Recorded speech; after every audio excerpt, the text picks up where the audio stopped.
Hello all, this is John from EastCoastArmory.com, and I'm here today with a project wrap-up video for this 1/6 scale, scratch-built German initial production Tiger 1. Since the last video, the model has been painted, as well as having its last detail components added, thus completing the build. A quick walkthrough.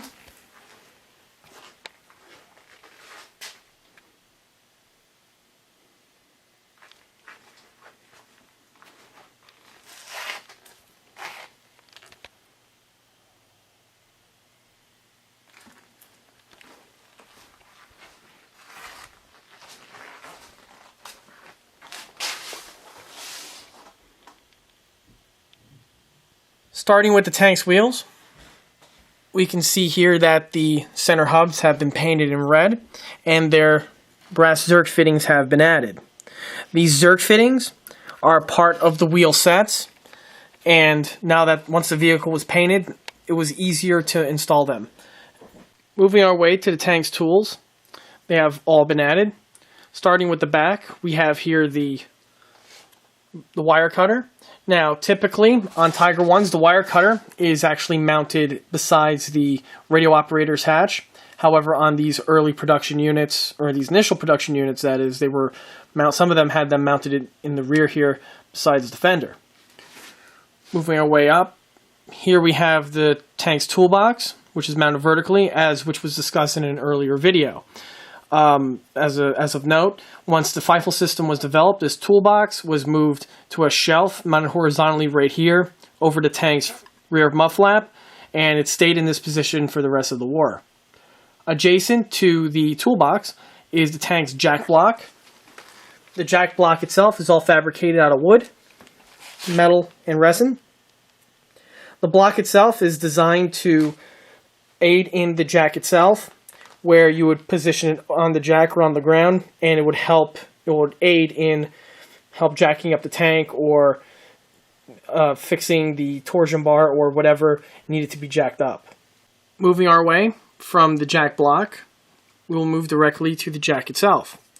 The jack is mounted on the tank's functional jack mounts, and the jack is removable, as are all of the tools on this model.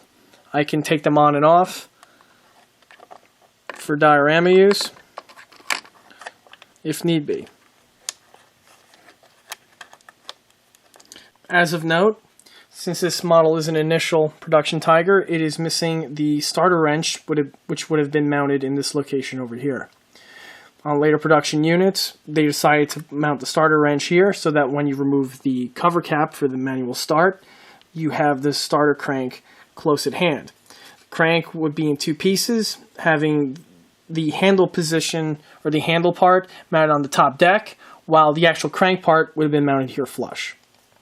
Moving our way up to the rear deck,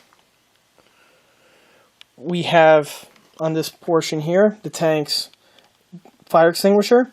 For the tank's fire extinguisher, I use the Armor Pack's resin casting German AFV fire extinguisher. The fire extinguisher itself is a nicely done casting and is highly recommended.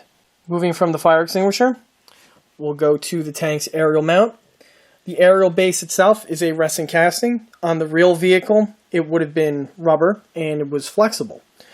The casting itself is my own casting and has all the brass fasteners mounted to it. Now, one feature that I made was that the antenna is fully removable, so that once the tank goes into storage, or even if moving it, I don't have to worry about the antenna getting damaged or bent. And then inserting it is just a simple plug-in affair. As what was mentioned in an earlier video, this initial production Tiger has a symmetrical side tool layout. In that, in the front here, we have the gun cleaning rods, and directly behind it we have a crowbar. The gun cleaning rods are removable and telescope. If I remove them from their mounts, they can be screwed together, and I could have a diorama where the crew is swabbing the main gun. Over here we have the crowbar, and on later production units, the crowbar was the extra crowbar was deleted, and the tank would only have one crowbar. Also, as of note, on later production units, the tank had this gun cleaning rod section moved to the center of the hull. This was this design change was because of the tank's tow cables. The tank's main tow cables later on were developed and were designed to be stowed on the tank's upper hull. The Tiger had two configurations for tow cables. The first had the tow cable eyelets mounted here on the rear portion of the grillwork and would snake their way around the turret, around the front, and back to the grillwork. Later on, this design was only used on some of the initial batches and possibly some of the early batch Tigers. However, this design was then changed, where the eyelets, instead of being mounted in the back, were actually mounted in the front here, besides the driver and radio operator hatch. And they would actually lock on to two more spots besides the gun cleaning rods, swivel to the back, where they would be clamped down to two smaller clamps that would be mounted on the grillwork here, and then would snake back and be mounted mainly their eyelets to the front. This, along with the later addition of the tank's transport cable, was signature for Tiger 1s throughout the rest of their production life. On the tank's front hull, here we have the shovel, the axe, and the sledgehammer.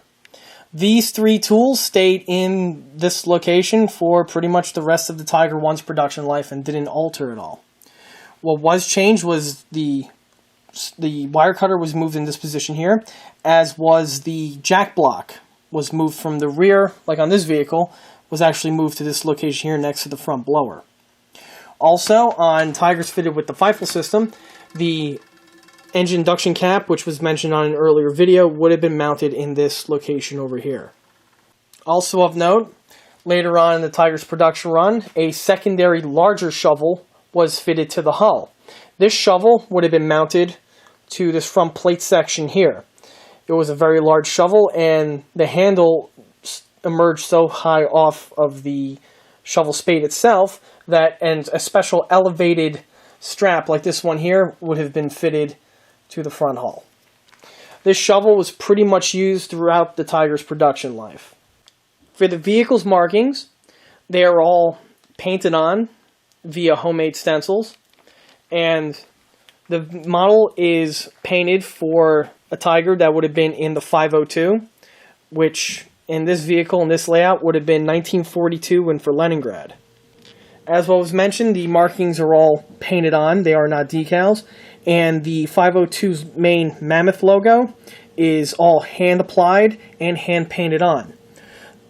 That includes the larger logo here for the turret, and the smaller Mammoth, which is mounted here, adjacent to the bow machine gun on the front glacis plate. Because this is such an early vehicle, the cross is ghosted and is lacking the black inner cross that would have been stroked by the white outline. Like the cross, the numbers are also stroked without a center coloring.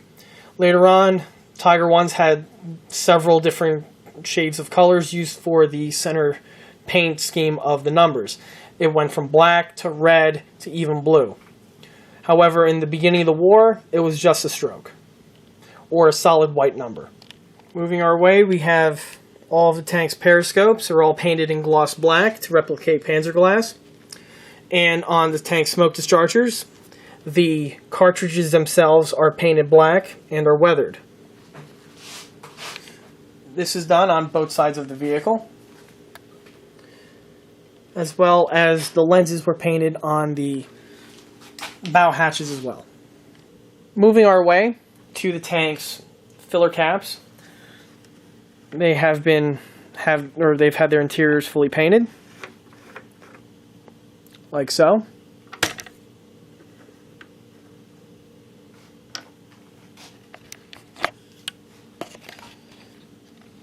We can have access to the filler cap for the radiator, as well as the fuel tank.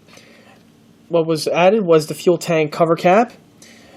Remember that this tank has a smoke system, and to refill the smoke fluid, you need to go through the tanks, fuel tanks. You could easily just lift out that fuel cap, place in a small funnel, and refill the smoke fluid upon needed.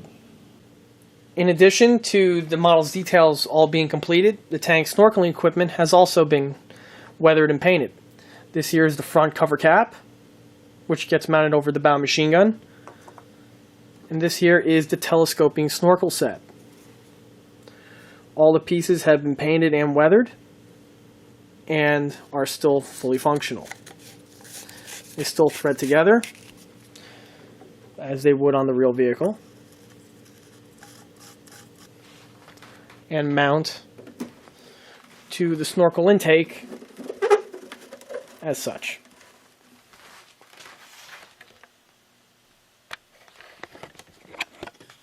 To mount the bow machine gun cap cover, I will illustrate now that the model is finished. Remember, the machine gun is designed. I designed the machine gun to retract into the bow. But it's in the lock position.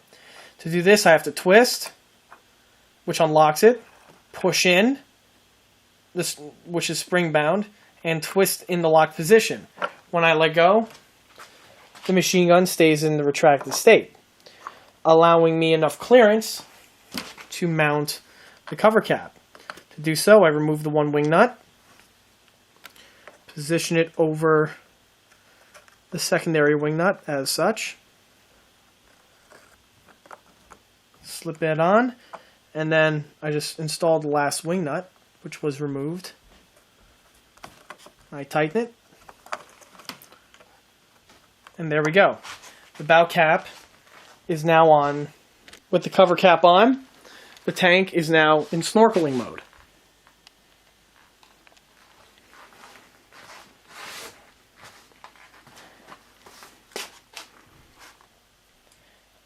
I will now activate the tank's functions for the first time when the model is complete. All the model's functions are now activated. Got the lights.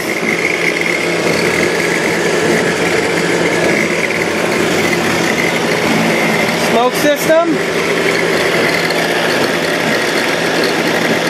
Rear tail light.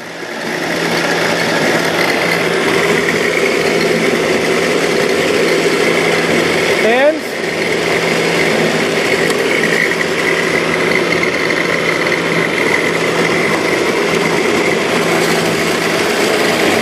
an engine.